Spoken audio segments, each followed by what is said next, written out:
Aujourd'hui, l'épreuve du jour, le lancer du tronc.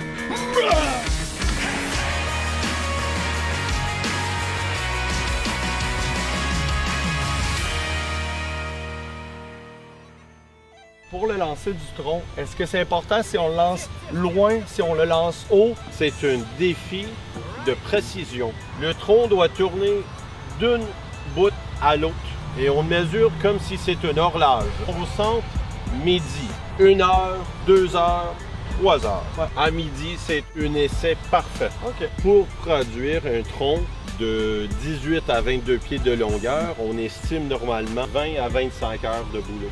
Qu'est-ce qui arrive si le tronc, il fait pas un tour? Ce n'est pas une lancée légale. Okay. Ça doit pas arriver souvent chez les professionnels, un lancer. Ah ben oui. Pas. Ah oui? Souvent parce que plus haut de gamme la compétition, on augmente la difficulté du tronc. Quand on arrive au final, il faut que ça soit un vrai défi. Ça, c'est le tronc pour les moustiques et ça, c'est le tronc pour les poids lourds. Si vous venez voir des compétitions, ça va toujours être enlevant, il va toujours y avoir un suspense. Oui, et c'est un des événements le plus intéressant pour le monde parce que c'est très visuel. Qu'est-ce qui détermine la difficulté d'un tronc?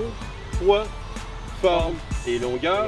Et le quatrième qu'on ne peut pas contrôler, c'est la qualité du terrain. Ouais.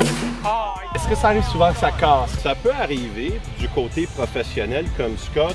Ça va arriver plutôt avec des troncs qui sont trop légers, ils tournent trop vite, ou il y a eu comme un défaut, le bois était pas bon. Ouais. Là, il y a un autre sport écossais, ça s'appelle la chasse de Benraigo. Alors maintenant, avec ce tronc cassé de Scott, je prends les devants. C'est maintenant 4-3 pour moi dans notre compétition. Je suis en bonne voie de devenir un vrai poids lourd.